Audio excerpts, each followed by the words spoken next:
In 2017, I just could not get out of it.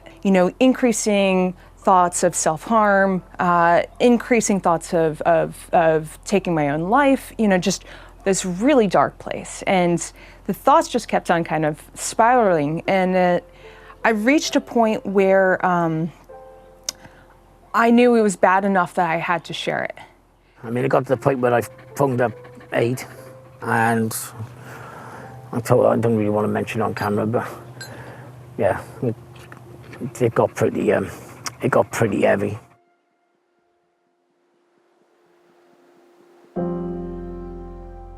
The pressures of training for and racing a triathlon can build up and become overwhelming. But on the flip side, swimming, cycling and running can actually act as an escape from the pressures of everyday life. Mental health issues are as real as a broken leg, yet we find them so much harder to talk about. Well, this needs to change, and we want to open up this discussion within the world of triathlon. Well, we found two triathletes who are happy to share their very different yet difficult personal experiences of dealing with the negative sides of mental health. We've got Sarah True, professional triathlete and 2 times Olympian, who just couldn't cope with the pressure of competing at that level, and that led her into a downward spiral of depression.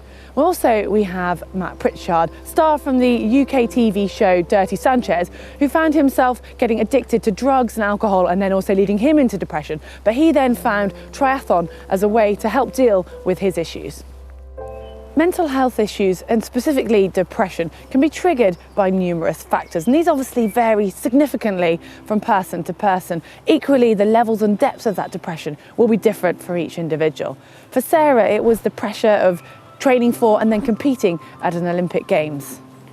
There are definitely these high stress periods, these periods that tend to exacerbate depression. I think it's really important to try to identify them, both as an athlete or as somebody who supports an athlete, whether you are a spouse or a partner or a coach, just to be aware that these are periods where an athlete who may not have a history of mental health problems, you need to be aware of that. If they do have a history, it could be possibly devastating. So I think the first one is around high pressure events.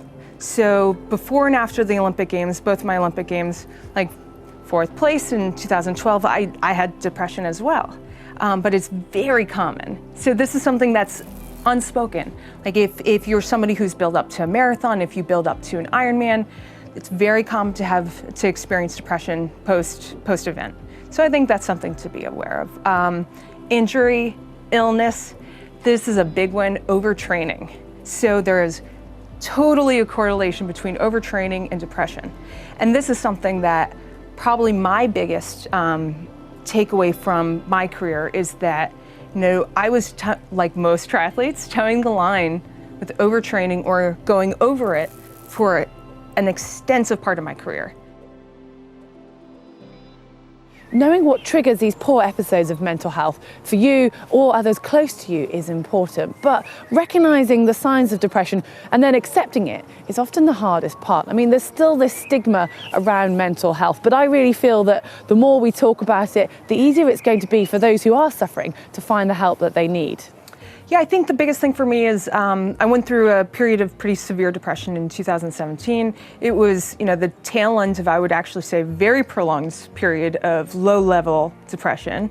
And basically when I got out of it, I was super grateful to frankly be alive. Yeah, I'm known as a bit of a tough guy, and I suppose, yeah, there is a bit of toughness in me, obviously, because I don't think I'd be able to do triple Ironmans and stuff if there wasn't a bit of toughness. But there's also a massive soft side to me. Life's pretty hard to deal with these days, and I'm almost a product of my own environment because I put a lot of stress on myself. Because I'm constantly working. I'm dangerous in my own head, so I try and keep myself busy. So if I'm not busy, I overthink. But there's another thing I'm not really good with pressure. That sends me sideways. I'm pretty open with my mental health. It's not something that's going to go away. But I know how to control it now. The next step is to start to find strategies to help deal with these periods of depression. And I go back to the broken leg analogy. With that, you've got a clear treatment plan and a timescale for the physical healing. However, the brain is a far more complex organ, and sadly, there isn't a prescription that you can just go and pick up from your local pharmacist that's going to heal you. Well, Sarah discusses the importance of finding and developing a skill set to help you cope with it. We don't do enough about talking proactively about mental health and trying to equip people with information and help them develop a skill set so that when they go through these really, really dark periods, to be able to cope better. So for me, I realized that I was fortunate enough, having had a history of depression, that I had developed these skills over the years where I could balance high performance sport the same time as, going through these lower moments, and be able to balance them, fairly well. Like I was still able to train, I was still able to compete at a pretty good level. But these were things that if I had known them when I was, a teenager, early 20s, my triathlon career would have been totally different. There's plenty of evidence out there that shows that exercise can reduce negative thoughts as well as enhance mental well-being. But finding other tools that can help you deal with poor episodes of mental health are key. Well, to find out how to address these and work out some coping strategies, I need the help of sports and exercise psychologist, Dr. Simon Marshall. One thing to just say off the bat is that self-help or strategies that you can try yourself is the first port of call when you're kind of struggling. So rather than immediately think, oh my God, what's wrong with me? Do I need to see a therapist? There's a whole host of things that we can try and do to sort of just generally help our emotional life, period, whether we're feeling down or blue or not. So one of those is to keep track of the thoughts and emotions that you are having. So this is a bit like a thought or an emotion journal. And one of the reasons that works so much is it gives us some separation between our emotional internal experience and sort of what the actual objective reality is, so we can see things. So writing them down and seeing them and reading them back to yourself is a really great strategy, and something really is the first port of call to enable you to do the next step, which is to learn how to challenge some of those thoughts and emotions that you might be having.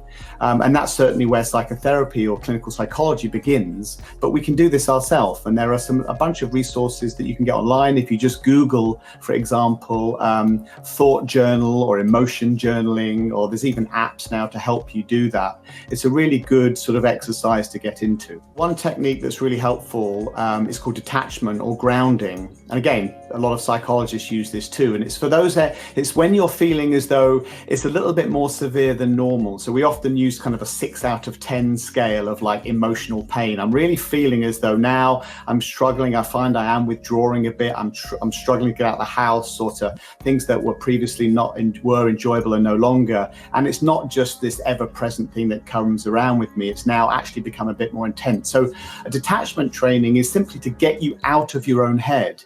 And that's one of the experiences that we know of people who have depression, anxiety. They're very much in their own head. So a detachment exercise, like a mental detachment exercise, is to simply sit down and describe your environment in detail, but without any emotion. So you're not using words like good or bad. You're simply describing what things are. So, I mean, there's a bicycle over one of my shoulders here. So I'd be saying, well, there are panels on the saddle which are green, and there's lots of stitching, and it's worn out, and you're going in microscopic detail about what you see.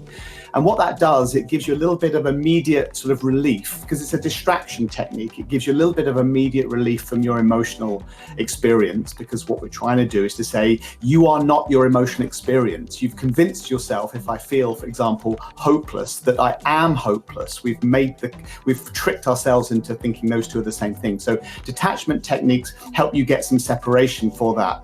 And think of it like physical training. I'm going to do 10 minutes of detachment training where I'm going to sit down in a new environment. I could walk down to the bench in my local park or the library, or go down to the local shopping center. And I'm in my head, I'm just going to describe what I see from one thing to the other in detail. So mental detachment is good. You can do it physically as well. You can say, I'm going to find a physical sensation. It might be running your hands underwater, holding an object that's really textured, so that your senses are running some interference on your emotional or internal world. And do this for like 10 minutes or 15 minutes a day. You schedule it, particularly if you're in that phase where I just can't leave the house, or just things feel so terrible at the moment. Think of this like a goal. And that really leads into another great strategy, is give yourself small goals every single day. One of the problems that we know is that we lose structure, our ability to have structure in our lives, when we feel emotionally down, and we need to try and get that back in. So it doesn't require that much emotional burden or pain, because you're not actually describing those things.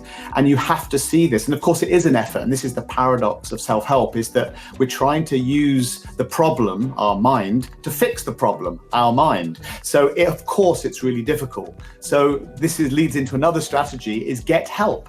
Get someone who knows you well or reminds you to say, hey, remember it's 3 o'clock today, 10 minutes of detachment training, or I'm going to come over and we're going to do this, or remember to do so-and-so. So outsource some of that structure or accountability to someone else, because we're not very good at doing that ourselves when we're down a bit of a hole. Mental health is such a broad topic, and one that affects many more of us than we might even realise. Sarah's talked very openly about how life as a professional athlete and the pressures that came with it actually led her to realising that she had depression and helping her find coping strategies to deal with it, which actually as a result has made her a stronger athlete.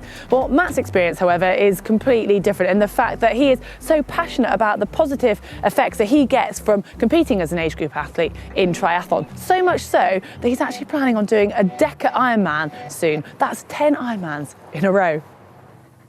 It's doing triple Ironman and that kind of stuff when I've got a lot of time on my hand. All my issues come out. Nobody knows about them, but they're coming out. All that time on a bike, like I said, I daydream. And I just take myself to there's a lot of people, unfortunately, my mind is full of hate. I hate a lot of people, but I deal with it by going out on a bike or running. And I channel that energy through triathlon. I know some other people might channel it through bashing drums or playing the guitar or something. But that's, if I go for a swim with an angry head, I'll normally come out 99% with a happier head. And it's the same for a bike, and it's the same for running. Running more than anything, because I find running just really picks my spirits up big time. And when you get that runner's high, and I'm just like, wow. And again, I've had runner's highs before. I'd be so high as a kite on runner's high, I've started crying. Weird. But my last bit of advice for anyone struggling, don't give up. I can guarantee there's a lot of people out there really just want to give up. Just don't give up. Just keep fighting. It isn't as bad as what you think, and it will always repair itself.